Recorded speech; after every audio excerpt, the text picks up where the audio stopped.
Hello and welcome to our morning edition of Arirang News. We begin with these stories making the headlines at this hour. Right after his summit with the U.S. President in Washington, D.C., President Lee Jae-myung visited the Hanwha Philly Shipyard, highlighting his push to boost shipbuilding cooperation with the United States. After holding talks with President Lee, U.S. President Donald Trump said Seoul and Washington have decided to keep their trade agreement, signed last month, despite what he described as a problem. A special delegation team sent by President Lee to China says Chinese President Xi Jinping will likely visit South Korea to attend the APEC summit in October, unless something unexpected comes up. We begin with President Lee's final stop on his U.S. trip at the Hanwha Philly Shipyard, a symbol of South Korea-U.S. shipbuilding cooperation. Our presidential office correspondent Song Yoo-jin files this report from Philadelphia. This is the state of Maine, a $300 million vessel ordered by the U.S. Maritime Administration and built at the Hanwha Philly Shipyard in Philadelphia. President Lee Jae-myung traveled from Washington, D.C. to attend Tuesday's naming ceremony, underscoring his push to expand South Korea-U.S. shipbuilding cooperation, a key focus of his summit with President Donald Trump at the White House the day before. 미국 조선업과 대한민국 조선업이 함께 도약하는 윈윈의 성과를 만들어낼 것이고, 오늘의 새로운 출항은 한미 양국이 단단한 우정으로 써내려가는 또 하나의 희망과 도전의 역사로 기록될 것입니다. The state of Maine is a prime example of the Make American Shipbuilding Great Again project, combining Korean design and equipment with U.S. facilities and workers. This national security multi-mission vessel will serve as a training ship for American maritime academies and conduct rescue missions during emergencies. Its birthplace, the Hanwha Philly Shipyard, was acquired by Korea's Hanwha Group last December and has become the symbol of this bilateral partnership. 최첨단 선박 기술을 보여주는 미국 최고의 조선소로 거듭날 것이고, 미국 해안벨트 곳곳에서 조선업이 다시 살아날 것입니다.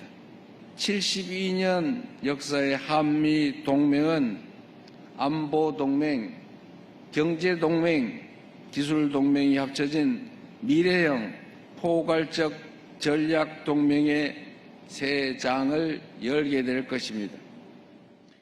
Together with our partners in the United States and following both President Trump's and President Lee's vision to revitalize the maritime industry, we look forward to new investments, new opportunities, and to playing a central role in making American shipbuilding great again. Following the ceremony, President Lee toured the yard where he asked U.S. officials to ensure smooth operations for Korean shipmakers doing business in America. So with this, President Lee has wrapped up his busy three-day visit to the U.S. Korea's Air Force One jet will return home early on Thursday. Song Yoo-jin, Arirang News, Philadelphia. And on the final day of his six-day two-nation trip, President Lee Jae-myung also visited the Arlington National Cemetery to pay tribute to fallen soldiers and a memorial house in Philadelphia to honor a Korean independence activist. Our presidential office correspondent Yoon Jung-min reports from Washington, D.C. President Lee Jae-myung began the final day of his U.S. trip by visiting the Arlington National Cemetery near Washington. A 21-gun salute was fired from near the cemetery. The president laid a wreath at the tomb of the unknown soldier with his name on it. He was accompanied by First Lady Kim Hae-kyung, Foreign Minister Cho Hyun, and the U.S. Chief of Protocol, Monica Crowley. The cemetery is where thousands of U.S. service members are laid to rest. Later in the day, he and the First Lady traveled to Philadelphia and visited the Philip Jason Memorial House to honor a Korean independence activist. Yi said he hoped the Memorial House would continue its role and inform future generations of the history of Korea's independence movement, while contributing to the local community. Also known as Seo, Philip Jason was not only an activist, but a doctor, journalist, and the first Korean to gain citizenship in the U.S. It's the first time in 26 years that a South Korean president has visited the Memorial House. As the president concludes his week-long overseas trip, his message was evident for those who sacrifice themselves to save and defend the country. Yoon Jung-min, Arirang News, Washington, D.C. U.S. President Donald Trump, speaking at a cabinet meeting following his summit with President Yi, said Seoul and Washington will stick to the trade deal signed last month, even though there was what he called a problem. Meanwhile, U.S. Commerce Secretary Howard Lutnick praised Trump's trade policies, citing $900 billion in investment from South Korea and Japan combined. Our Lee Seung-jae has the details. A day after he held summit talks with South Korean President Lee Jae-myung in Washington, U.S. President Donald Trump said Tuesday that Seoul has honored its trade agreement with Washington, despite what he described as a problem that South Korea had. I heard there was a problem with South Korea, but we met yesterday and they're done. We didn't do anything. We just kept the same deal. He honored the deal they wanted. Speaking at a cabinet meeting, Trump highlighted a series of trade agreements his administration has reached to reduce America's trade deficits and increase federal revenue.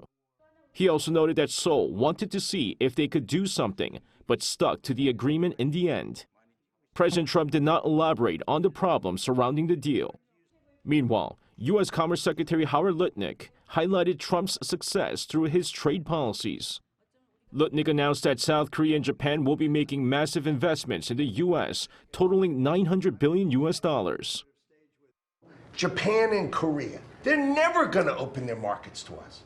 So we've negotiated $900 billion that they're giving you to invest in national and economic security in America. According to Lutnick, South Korea has agreed to invest $350 billion, while Japan will contribute $550 billion. In exchange, Washington will lower certain tariffs. The secretary said the funds will be pooled into a new National Economic Security Fund, which the administration intends to use for major infrastructure development projects. He praised the deals as a clear example of how tariffs are delivering results for the American economy. Still, questions remain. While Japan's investment plan is expected to be announced later this week, details of South Korea's $350 billion commitment have yet to be outlined. Lee Seung-jae, Arirang News. So now South Korea and the United States have agreed to expand economic cooperation, particularly in fields such as shipbuilding and energy. And Korean companies, for their part, announced a substantial additional investment pledge in addition to last month's trade deal. For more on this, we're joined by Professor Shin Se-don, professor of the Division of Business Economics at Sookmyang Women's University. Professor Shin, thanks for joining us this morning. My pleasure. So President Trump said the United States plans to buy ships from South Korea and work with Seoul to revive America's shipbuilding industry. And he also visited a shipyard owned by South Korea's Hanwha Group in Philadelphia, right? Shipbuilding has been an area the two countries have agreed to closely cooperate on, even before the summit. What's your take on this initiative? Well, as you know, United States has been the strongest shipbuilding industry countries back in 1940s until 1940s. And now, after about 80 years, Korea and Japan has been one of the two most significant shipbuilding industry countries in the world. Because, United States has a military power in marine kind of military power, they require, United States wants to build the shipbuilding industry as it was back in 1940s. But the problem is United States, I don't think, does not want to revitalize commercial vessel making. Rather, they want to concentrate on rather strategically important military vessels like cruisers, carriers. So in that area, Korea it does not have a technological superiority. So the technological superiority of the United States in the military vessels and the Korea's advantage in commercial vessel making, I think two countries has a great area of mutually beneficial cooperation. I think that is the main kind of framework those two countries are trying to develop, industrialize, and make economic and militarily secure. So shipbuilding industry is one of the most important area of mutual cooperation between the two nations, I think. Right, definitely. And what Trump also said is that the United States will work with South Korea and Japan on the Alaska Energy Project and develop natural gas reserves there. What are your thoughts on this? Well, if you look at, when the Trump administration began in January, one of the first, executive order made by Trump is energy dominance. Energy dominance is one of the most critical elements of Trump administration. And that's why he established the National Energy Dominance Council. So energy is one of the area Trump administration is deeply concerned. And there are many potential energy producing fields in Alaska, in California, in the Midwest United States. So I think United States wants to build energy dominance, and Korea and Japan has been importing hundreds of billions of dollars of natural gas from outer sources. So I think natural gas is one of the area, including the shipbuilding, is the area that both the United States and Korea could cooperate for the mutual benefits. So I think it's going to be a great deal of efforts for Korea and the United States to have joint ventures, possibly Japan also. Together, I think, put a lot of money into investment in the natural gas field. So I think natural gas area is another very critical area of cooperations between the United States and Korea. I see. And on concerns on tariffs, President Lee Jae-myung was also tasked with finalizing details of the trade agreement that the two countries reached last month, right before the August 1st deadline. And at the summit, President Trump said he's aware South Korea wants to renegotiate, but insisted Korea will stick to the terms of the original agreement that they signed last month. Still, Korean and U.S. officials have very different views on issues like opening the rice and beef markets. How do you expect the tariff issue to unfold? Well, I think in this summit meeting last night, I think Korea wanted to lower the reciprocal tariff from 15% possibly to 10%. But the American government was pretty strong about it, and they denied any renegotiation of the reciprocal tariff lowering below 15%. So I think for the time being, reciprocal tariff is 15%. That is fixed. And another problem for Korea is that America has been wanting to open up, their products, their agriculture and the dairy products to the Korean market. And Korean government has been pretty adamant, not to open agricultural products. So United States want to open up Korean agricultural product, and Korea administration denied it, and Korean administration wanted to lower the tariff, reciprocal tariff below 15%, and America has denied it. And so in that field, I think it is equal. It is reciprocal in that sense. But the problem, I think, in the future, America is intending to raise so-called, Section 232 232 tariff. We call it security tariff. That is 50% on steel and aluminum products. And America has been announcing that they want to levy Section 232 tariff upon semiconductor products, pharmaceutical products, and many other critical products. So I think Korea has to renegotiate with the United States when those Section 232 tariff, which is going to be 50%, and that's going to be pretty critical for Korean exports to the United States. So I think the future agreements, future negotiations between the two governments will be focused upon Section 232 tariff, which we call the security tariff. Right, a lot of issues to tackle there, but I guess we'll have to see how it goes. All right, Professor Shin, I'm afraid that's all the time we have for today. Thank you so much for your insight. We appreciate it. Leading foreign outlets have observed that the South Korea-U.S. summit managed to steer clear of anticipated tension, unfolding in a notably smooth manner. Our Moon Ji-young reports. Contrary to widespread concern, global media outlets have highlighted that the high-stake meetings proceeded without incident. Foreign media outlets see this summit as a significant milestone that strengthens trilateral cooperation among South Korea, the U.S., and Japan, centered around the ROK-U.S. alliance, and is having removed uncertainties, thereby restoring the growth potential of our companies. The New York Times specifically pointed out that President Trump talked up the Korea-U.S. alliance, notably expressing interest in purchasing South Korean ships. The newspaper also noted Trump's repeated comments on his good relationship with North Korean leader Kim Jong-un, saying North Korea has great potential and even offering to mediate a meeting between Kim and President Lee. The BBC noted President Lee's diplomatic prowess, highlighting his ability to charm and successfully avoid public disagreements, especially on sensitive trade and defense issues.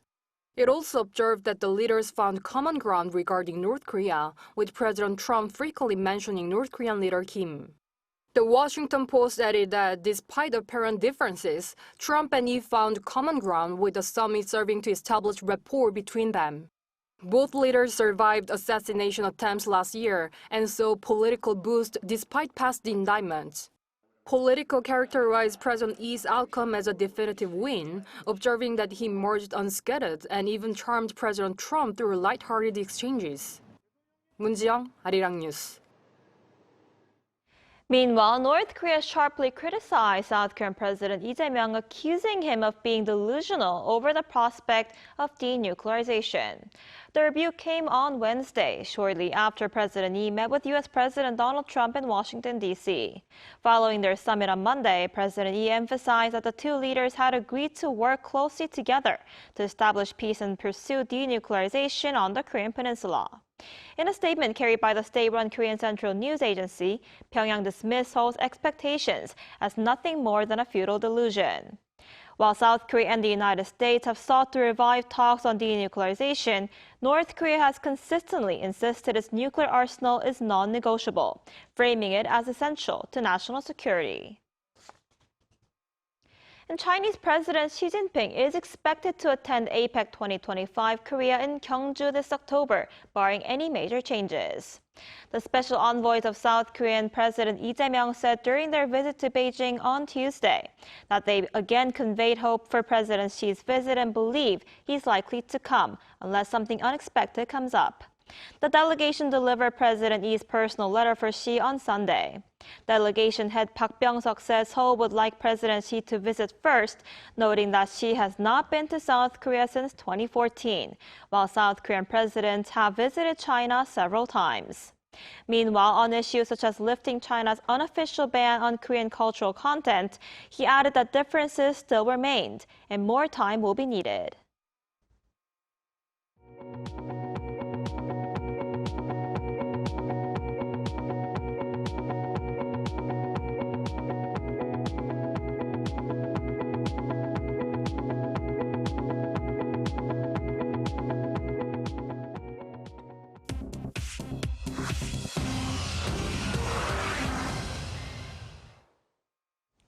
Good morning, I'm Choi Ji-hee, and this is The World Now. Beginning in the United States, where President Donald Trump said he's prepared to hit Russia with severe economic sanctions if President Vladimir Putin does not agree to a ceasefire in Ukraine. On Tuesday, President Trump stated at a White House cabinet meeting, "We want to have an end. We have economic sanctions. I'm talking about economic because we're not going to get into a world war."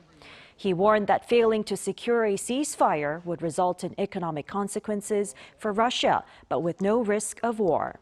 While such measures were delayed previously in hopes of brokering a deal between Russia and Ukraine, Moscow's lack of movement has now prompted the possibility of very serious sanctions. Australia has made a rare decision to expel Iran's ambassador after accusing Iran of organizing 2 anti-Semitic arson attacks in the country. Prime Minister Anthony Albanese stated on Tuesday that substantial evidence has been gathered indicating that Iran's Islamic Revolutionary Guard Corps used proxy networks to coordinate 2 firebombing attacks in Australia. One attack occurred at a synagogue in Melbourne in December, and the other targeted a kosher cafe in Sydney. Australian intelligence has confirmed that encrypted transfers and links to organized crime were aimed at concealing Iran's involvement in these incidents. In response, Australia has officially designated the IRGC as a terrorist organization, suspended operations at its embassy in Tehran, and recalled its diplomats from Iran. Additionally, Iran's ambassador and 3 other officials have been given 7 days to leave Australia. It's the first time Australia has expelled an ambassador since World War II. Meanwhile, Iran's foreign ministry has strongly rejected the accusations, and Jewish community leaders have expressed relief at the Australian government's actions. France has returned 3 colonial-era human skulls to Madagascar during a ceremony held at the French Ministry of Culture in Paris on Tuesday. One of the skulls is believed to belong to King Tuera, a 19th century Malagasy monarch who ruled over the Sakalava people and was killed by French troops in 1897. The other 2 skulls are from the same ethnic group. French Culture Minister Rachida Dati described the handover as a historic step toward reconciliation, while Madagascar's Culture Minister Volamiranti Donamara called it a profoundly meaningful event for the Sakalava community. American pop star Taylor Swift announced her engagement to NFL star Travis Kelce on Tuesday, sharing a joint post on social media featuring photos of their floral proposal. The post's caption, which earned more than 20 million likes, read, "Your English teacher and your gym teacher are getting married." Swift and Kelce, both 35, have been dating for 2 years since 2023 after Swift performed at Arrowhead Stadium, home of Kelce's Kansas City Chiefs. President Donald Trump congratulated the couple, saying, "I wish them a lot of luck."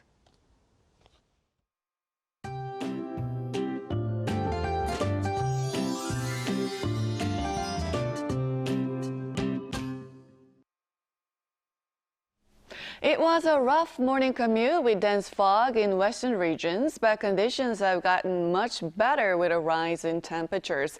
However, we are expecting some showers, with the East Coast region seeing about 5 to 20 millimeters in the forecast. The passing rain is in the forecast for Chungcheong, Pukto, Gyeongsang-Namdo, as well as Jeju Island. Now, yesterday's rainfall eased a heat wave in the central parts of Korea. We didn't have to deal with a tropical night last night, and I'm sure you felt the relief on your way to work this morning. And for now, heat wave alerts only remain in place for southern provinces, but temperatures will climb high enough for heat wave alerts to be reissued in more areas. And this afternoon, Seoul and Daegu will reach 33. Gyeongju will get a heat relief from yesterday's searing heat wave. UV rays will be very strong in most parts. It looks like frequent rain from Friday in the capital area.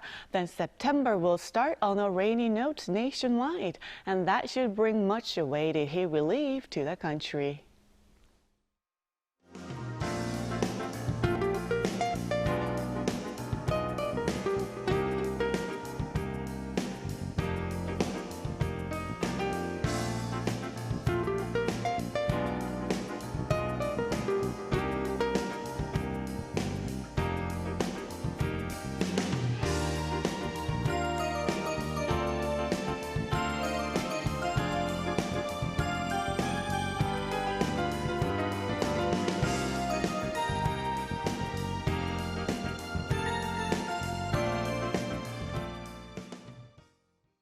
Now that's all we have for this morning. Arirang News will be back at 5 p.m. Korea time. Thanks for watching.